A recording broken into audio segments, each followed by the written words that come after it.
Welcome to the Cabin of Horrors, where the most chilling tales are told by the glow of the fireplace. First, please subscribe, activate the notifications, like and share. Let's start. This story, reminiscent of your worst nightmares, centers on a desolate highway motel, a place where unsuspecting travelers have met their tragic fate. With each whispered word, each flicker of shadows cast by the flames, a new layer of horror unfolds, and you are drawn deeper into the abyss of fear. Far from the city's prying eyes, past the winding roads and shadowy woods, lurks an innocuous structure, a motel it's been called, but no ordinary one. Nestled amidst looming trees, hidden from the benign rays of the sun, it waits, an ominous stone's throw from the edge of a seemingly infinite asphalt carpet. And now, the protagonist of your insomnia. An azure Cadillac hurtles down the deserted highway with a frantic sense of desperation, its tires carving arcs of fury against the hard and unforgiving road. The solitary traveler at the helm appears almost desperate to outrun the night that is fast creeping up on him, but the cruel hands of destiny have a different path silently mapped out. Finally, the motel stands before the wearied traveler, a beacon of refuge amidst the encroaching darkness. Gradually, the Cadillac screeches to a halt, its screeching protest blending seamlessly with the plaintive wails of the ambient wind. The door of the Cadillac opens, and the intrepid traveler hastily seeks sanctuary within the motel's womb. Raro quiescence envelops the motel like a funeral shroud, a quietude more oppressive than the hurly-burly of city life. The traveler checks in with what remains of his battered courage, his eyes roving over the forlorn and eerie lobby, where dilapidated furniture slumbers in the time-stricken silence. The lone receptionist, a woman draped in shadows, offers the guest a key with a fateful smile. The room allocated to the traveler moonlights as an epitome of decrepitude, the dust particles pirouetting in the faint shafts of moribund moonlight, a testament to the neglect it's been subjected to. The traveler, too jaded to be put off by the barely functioning amenities, collapses onto the worn mattress, plunging headlong into an uneasy slumber. Trepidation knots in the traveler's stomach as specters of doubt begin to haunt him. Discordant sounds play hide and seek in the labyrinth of the motel's murky hallways, a deadbolt being thrown, a doorknob turning, soft footfalls tangoing with the long shadows. The traveler, in the biting cold of this unfamiliar terror, is tossed about in the tempest of apprehension, tastelessly uncertain. Foreboding seeps into every pulsating vein, every flickering heartbeat, as insomnia's rats gnaw at the traveler's sanity.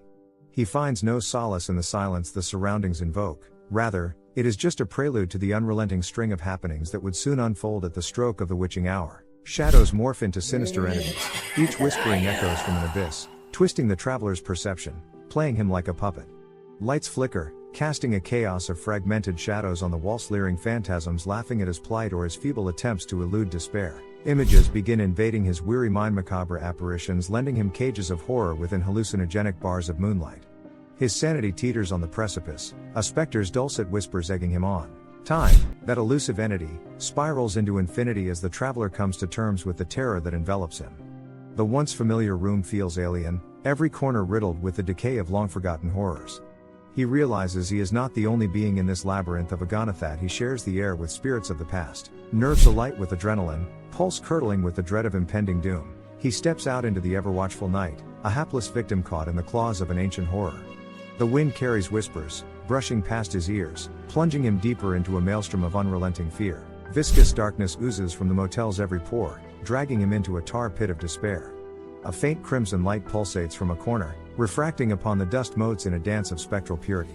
Emanating from a half-open door, it's a tampered invitation to delve deeper or fall prey to the boundless abyss. At the epicenter of the motel lies an abandoned section, a necropolis of forgotten souls where the echoes of the past whirl in a tempest, groping at the traveler's tenuous sanity.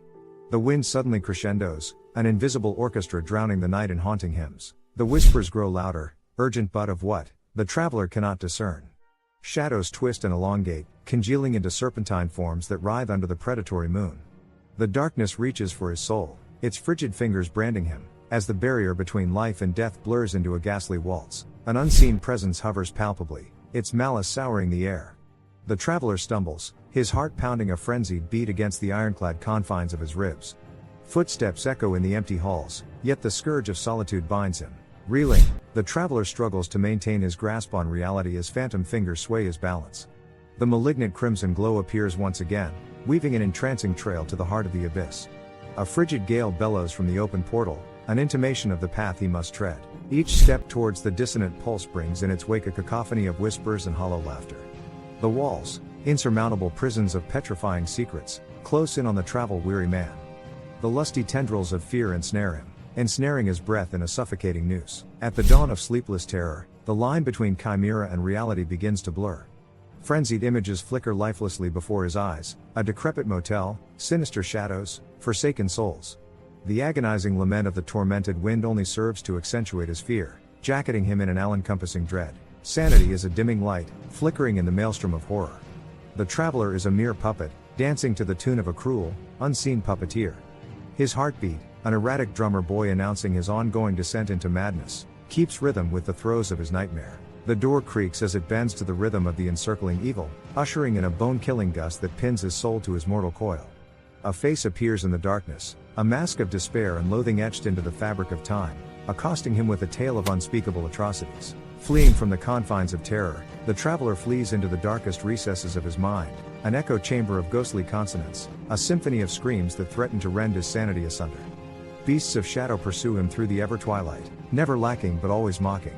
In the dawn of twilight, a malformed offspring of day and night, the traveler stirs. Aesthetic of decay pervades, the air rent with raw fear and anticipation. He turns to see the door, ever the gateway to his personal hell, swing open to reveal a myriad of ghostly specters. The motel breathes, long, drawn-out breaths writhing with a subliminal cacophony. It groans, an establishment nurtured on the essence of every damned soul that once sought refuge within its walls. Aging and weary, it yearns for escape, to let go of the suffering and torment that embodies its very existence. Fainting stars give birth to the day, but the cold grasp of terror refuses to retreat. Crows caw ominously, bare trees casting skeletal shadows that reach hungrily toward the weary traveler. Unsettled by the stillness, he remains alert, his senses ablaze with an eerily ceaseless anticipation. Among the driest of dews, the lines blur and the distinctions fade. Somewhere between the hissing of the invisible serpents and the cryptic calls of the crow, there is the sound of a key turning, and then the metallic clink of a chain falling. His chamber of untold horrors beckons once again. The traveler, mad with fear and despair, takes his chance, running along the labyrinthine pathways. The corridor spasms, lingering moments lurching into alternate realities. Eyes without faces blink at him from the walls, jeering at his efforts of escape. His footsteps echo a desolate cry. The boundary between the living and the dead vanishes, sucked into the vortex of forgotten horrors. Echoes of tortured souls seep into the claustrophobic motel, twisting the fabric of reality. The traveler is trapped in this looming house of the damned, condemned to an eternity of weeping echoes and spectral sighs. A cacophony of unseen horrors, lust, terror, and despair, erupts from every crevice, whiplashing his eardrums. Alien manifestations approach, malevolence glimmering in their spectral gazes. The motel's heartbeats, a deafening rhythm of doom, pound a climactic battle anthem of life and afterlife. The traveler's screams dissolve into the void, silenced by an enigmatic force. His soul is shackled, left to rove the motel's dingy corners for all eternity, a restless specter, bearing testimony to the dangers of the road less traveled. As the tale trudges towards its unceremonious end, remember no, all who wander are lost, some are just destined to be damned. The echo of the dying tale reverberates through the cabin, fading into the palpable silence tainted by the paling warmth of the embers. But remember, the heart of this tale remains unchanging, beating fiercely, unwilling to fade into mere whispers of the night. As you creep under the safety of your covers, shroud the echo of the tale that unfolded before you.